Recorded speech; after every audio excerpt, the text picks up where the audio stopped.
Enter the Marvel Universe of superheroes. More than 80 years of Marvel history told in the biggest Marvel exhibition ever. Come on in. You may just find a hero within yourself. Now open at COSI. For details, visit cosi.org.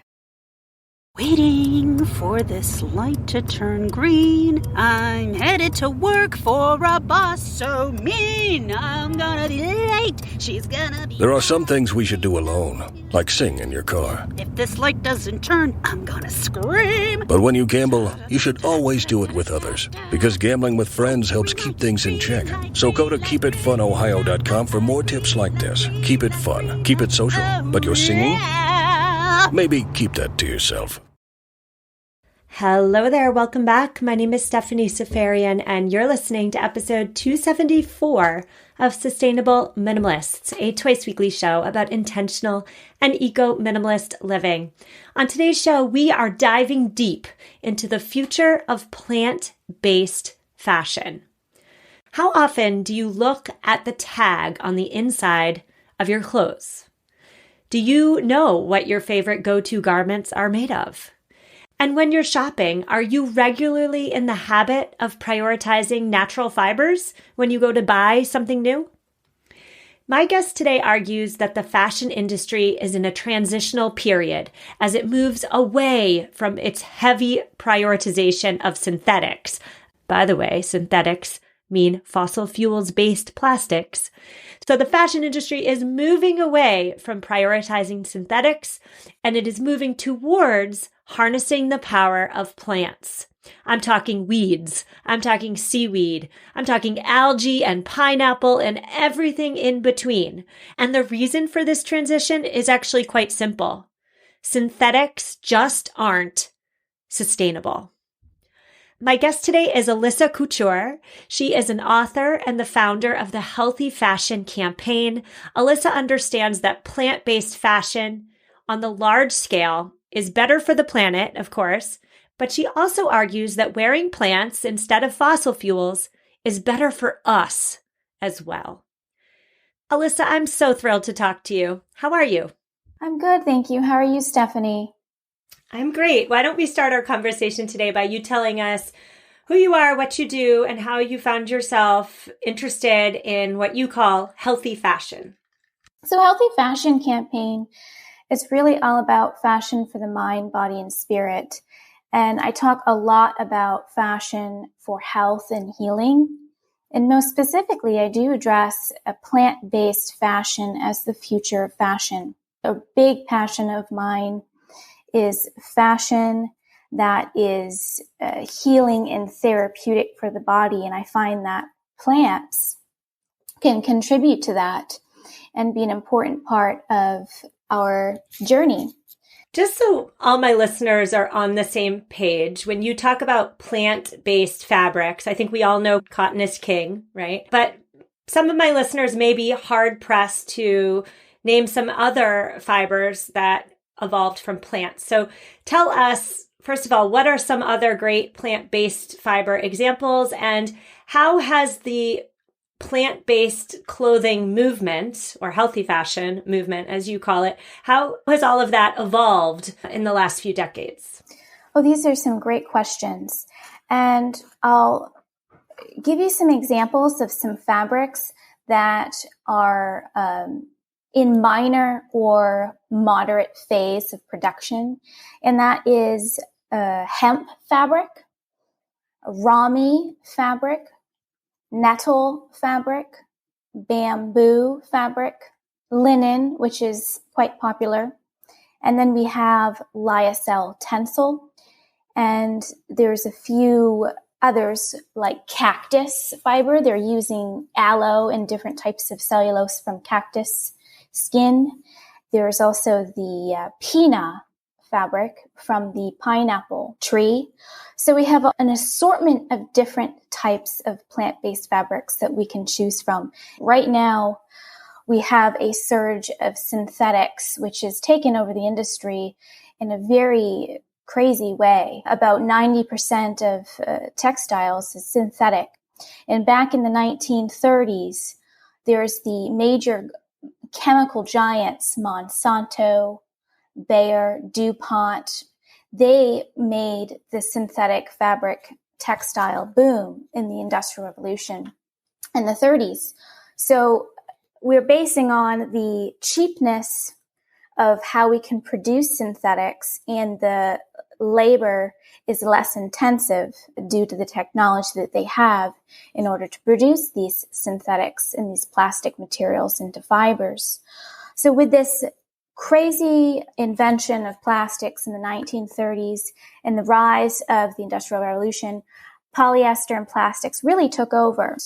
It has not changed really any since. And future studies have convinced people to think that plastics is going to be the future. But as we all know, it's a non-biodegradable material, and it's a resource that is not renewable.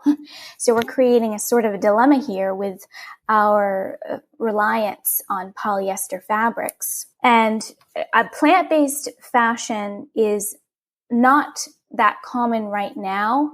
But the thing is, with our whole industry shifting in every single field of industry, like, for example, our cars are becoming more electric and we're using a lot more solar energy. We're going into these alternative health remedy solutions in every single field of industry. So fashion industry is really a part of that. Thank you for mentioning that 90% of clothing on the market, I believe you said, is synthetic or plastics made from fossil fuels. That's an alarming number. 90%? I was hoping it was more like 50%, but 90%. Synthetic fibers definitely have some benefits, right? I'm thinking waterproofing or breathability. However, from an environmental perspective, what would you say about the fact that 90% of clothing on the market is made out of synthetics? There's a documentary called Stinks, and this gentleman had created a documentary exposing the industry in hygiene, in cleaning, and fashion in regards to the enormous amount of chemicals they're using to produce these fibers. And with plastics, over 8,000 different chemicals are being administered to produce the plastic fiber, the synthetic fiber. So not only do we have a synthetic fabric that we're dealing with that is not really breathable and it's slightly acidic, it's not pH balanced, it is also being bombarded with a host of different chemicals and treatments in order to create the fiber. So, for example, the water repellent, there's a chemical called Teflon, a chemical treatment called Teflon. And this Teflon has also been considered carcinogenic. So with some of these advanced treatments that is being done to these fabrics, the actual treatment itself is actually not advanced because it's hurting the body. And believe it or not, I've actually taken photographs of some little labels on sunglasses and sandals, for instance. And on the little labels, it says, warning, this product has a ingredient known to risk cause of cancer, or this product will cause reproductive harm.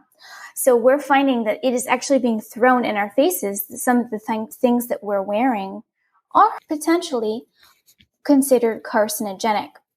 So with that being said, I do find that through the lack of breathability, through the fact that there's 8,000 types of different chemicals at different levels and variations of harshness being treated on the fabric and put on the fabric, synthetic fabrics are definitely not going to be the future. I know that one simple alternative would be bioplastics. Because a lot of us, we need to wear our raincoats. We need to have those textiles for sleeping bags or hiking gear or skiing gear. So bioplastics is definitely probably going to be the future. And I would definitely not suggest NGO. NGO is trying to be a brand that is going to be on the forefront of bioplastics. But NGO is a genetically modified fiber based off of the corn kernel. You bring up a lot of points there, and I'm really in awe of your depth of knowledge. So thank you for sharing just a piece of it with us.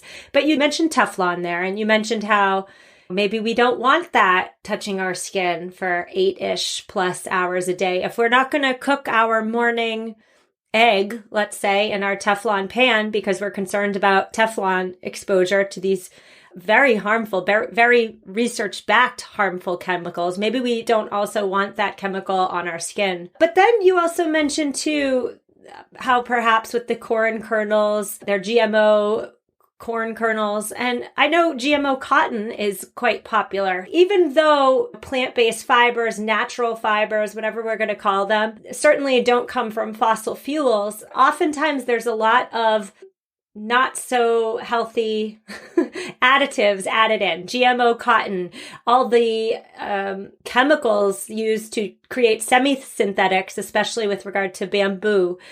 How easy is it for the average consumer to get their hands on clothing items that have no potentially harmful chemicals in them at any stage of the production or harvesting process? Yes, I agree with you 100%. Most of cotton right now that's not labeled organic could potentially be GMO, genetically modified. I definitely say that it's better to wear GMO plant-based fabrics versus synthetics, just because plants gives the body a specific amount of breathability that we need. I also find that with plant-based fabrics, they're very absorbent, so they contain a certain level of water. And with our body being considerably mostly water, made of water, like a cucumber, wearing the plants that are highly absorbent to water, that moisture level for the topical treatment in regards to a fabric being a topical treatment will definitely help the body, versus the polyester has a very drying effect and it has a lot of wicking properties. It repels water in general. So having that sort of protective moisture barrier on our skin through fabric is very important for us. And with the GMO fabrics, as you had said, it's definitely a predicament and it's actually a concern. And a lot of people want to look the other way. But I think that this day and age, we're moving closer and closer to certifications. For example, GOTS, Global Organic Textile Standard, is a really great certification for fabric. And you can walk into Target and find GOTS labeled all over their bedding. Many brands are considering using certifications so that they can make the customer feel comfortable and empowered when they go and buy a product and know what it's made out of. So we're going into all of these stores, whether local or non-local, and we really don't know what it's made out of. If we do shop online, I believe that if the consumer can shop online and do it well, all the power to them, because you can Google search organic fabrics, organic fashion. Even in Nordstrom's, a popular retailer in America, you can go onto their website, Nordstrom, and you can Google and filter out the material that you want to wear, and they will pull up a list of all plant-based fashions. So that's one way I think that in the future for us, we're going to be able to navigate towards the plant-based fibers. But right now, we're in a flux and in transition. We're moving into the direction of plant-based fabrics because we know that polyester plastics is not helping the body sufficiently. And one example for that is if you go to a doctor and you have a yeast infection, they will always prescribe cotton underwear. They will never prescribe plastic polyester underwear because of its lack of breathability.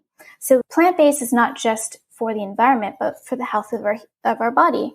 And ecologically speaking, the more plants that we produce, the more oxygen in the air. And the problem with the future plant-based fashion is that we really have to bring in more technology, more advanced textile machinery in order to lift up some of these artisans, for example, who are creating fibers that we're not creating in a mass-produced way. So why don't we do something about that? Artisans in fashion is an important thing. It's never going to go away, and it's a sacred way of keeping the culture of fashion alive. Sometimes we can even use them as an example, use artisans in different countries and use the types of plants that they're using and develop them more and more.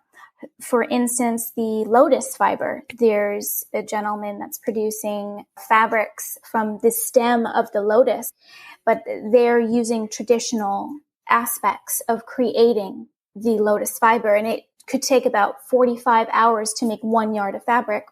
So one thing that we can do is we can create the technology in order to empower the plant-based textile production, because there's so many amazing plants out there that I don't think is getting a chance.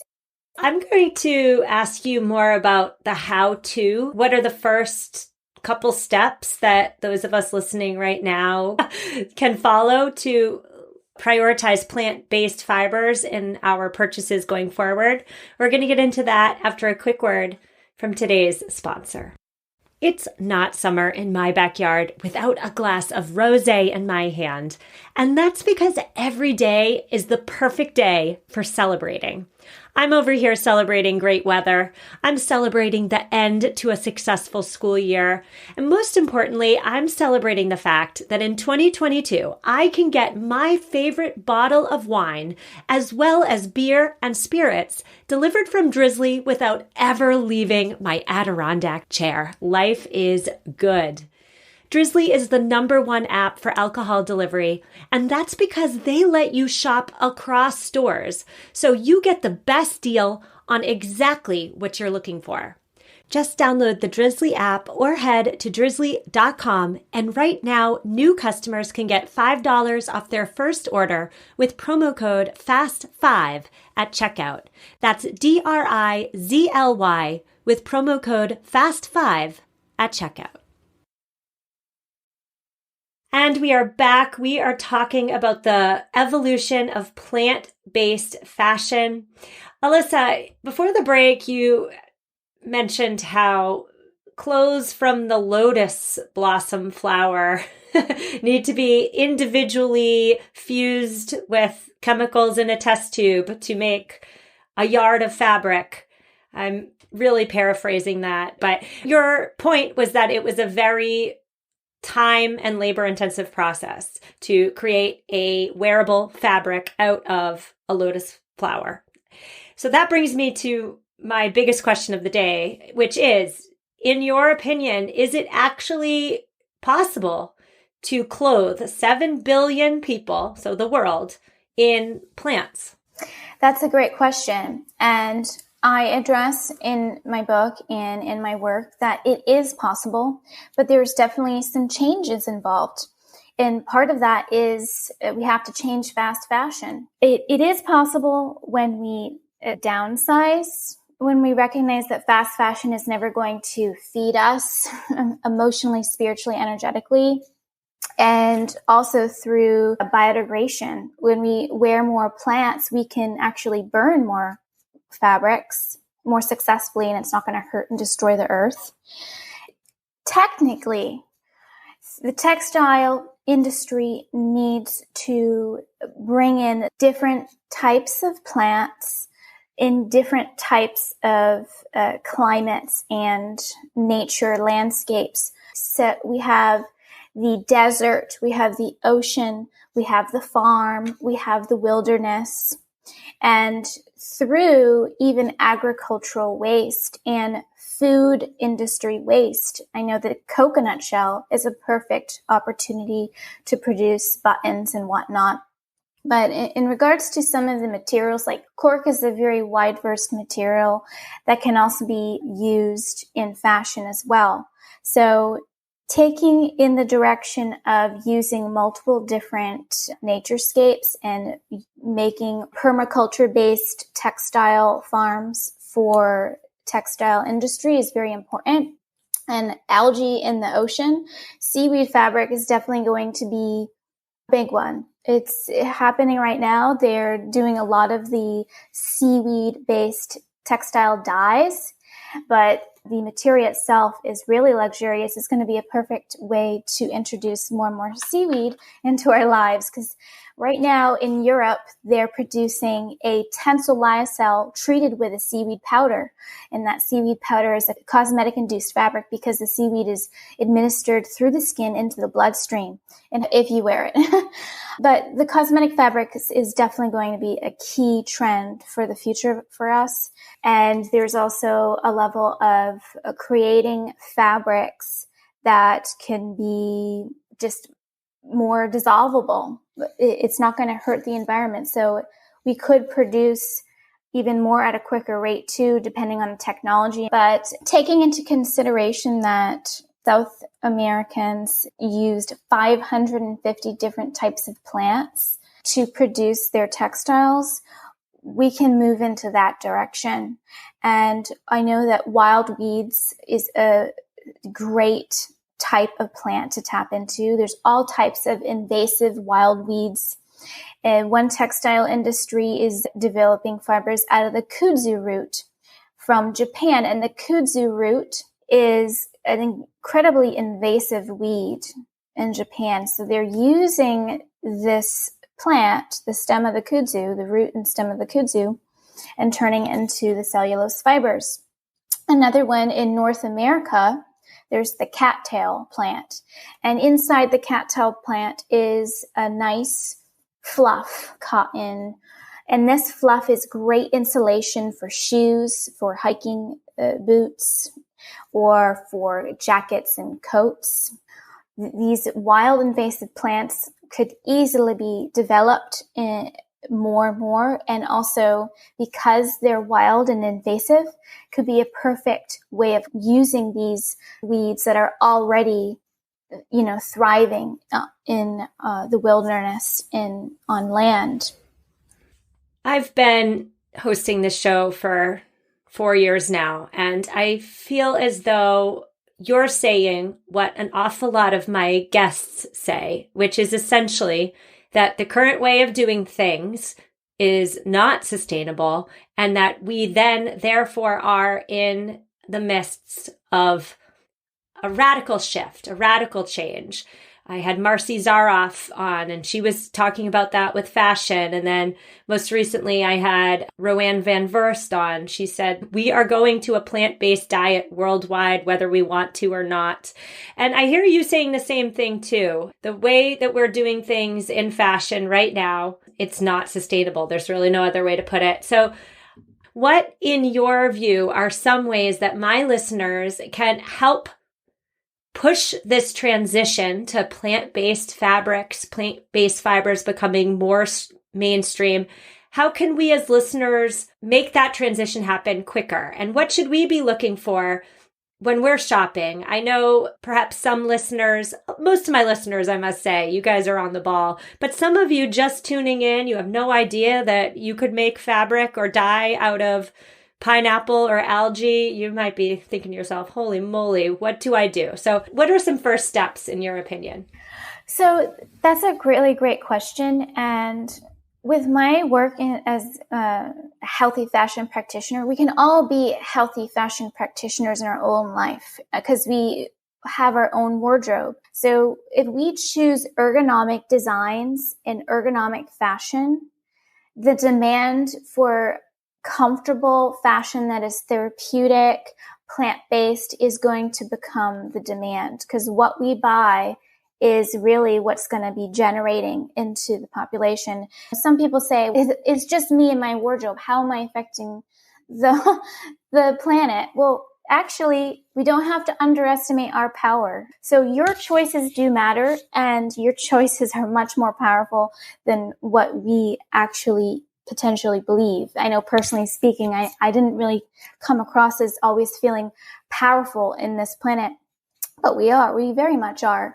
So for the fashion consumer, I'd say focus on plant-based fabrics. And if you can't find plant-based fabrics, you can actually go online and they have much more variation and variety. And I would also definitely focus on ergonomic designed fashion and apparel.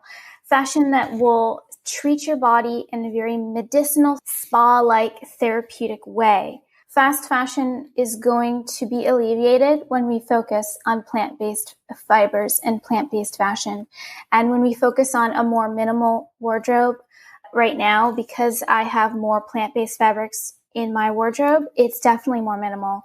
And I could go shop for more and more clothes, but when I have less clothes, it actually helps me. It's more serenity. I know that one person that I had spoken to had said, we have all of these decisions that we have to make during the day. I don't like to decide what I have to wear each day. It's so overwhelming and confusing. So this gentleman wears the same garment every day. And actually, to be honest with you, 50% of my outfit is already decided. I wear plant-based cotton leggings every day. And so I just have to deal with the top most specifically. But having less decision-making in your clothes and being able to fine-tune into what pieces really resonate with your body is definitely a really perfect example. Yeah, I think your whole answer there is it's not about quantity, it's about quality. Here in New England, the seasons are changing, and what do we all tend to do when the seasons are changing? We go out and get new clothes so that we can arrive and show everybody how great we look. But it's not about just having the new things. It's about having fewer things that we feel really darn good in. So tell us, Alyssa, where can my listeners learn more about you online, find your book, Healthy Fashion, online? Tell us all of those important details. So you can visit me at www.h.as-in-healthy-f-as-in-fashion-campaign.com. That's my website. And I also have a book tab where you could check out my book. And the book is called Healthy Fashion, The Deeper Truths. And you can find it in your local bookshop. You can order it in any large bookstore near you. Alyssa, thank you so much. You taught me an awful lot. I'm going to be looking for algae and I'm going to be looking for pineapple. And I'm really just so thrilled to have had somebody like you with your depth of knowledge on the show. So thank you so, so much. Thank you so much. It's been a pleasure. Listeners, I so hope you enjoyed my conversation with Alyssa Couture. I have linked to her in the show notes, her book, her website, all the good things. I learned a ton from talking with her, and I so hope you did as well. I will be back on Thursday where we are covering everything you need to know before you buy a dozen eggs at the supermarket. Now, quick note, my children their school years are coming to an end. I'm going to try my darndest, my hardest to keep up with this twice a week schedule. I will say, however, that it is, for me personally, as a one-person show, a quite grueling schedule. So with my kids home, I don't know how it's going to work out. I'm going to be doing my hardest. So thank you for giving me your grace and compassion and understanding as I move into 12 weeks at home with my children and a podcast. It's going to be an interesting balancing act. So reach out if you need me. I will see you on Thursday, and take care. Enter the Marvel Universe of Superheroes. More than 80 years of Marvel history told in the biggest Marvel exhibition ever. Come on in. You may just find a hero within yourself. Now open at COSI. For details, visit cosi.org. Waiting for this light to turn green. I'm headed to work for a boss so mean. I'm gonna be late. She's gonna be... There are some things we should do alone, like sing in your car. If this light doesn't turn, I'm gonna scream. But when you gamble, you should always do it with others, because gambling with friends helps keep things in check. So go to keepitfunohio.com for more tips like this. Keep it fun, keep it social, but your singing? Maybe keep that to yourself.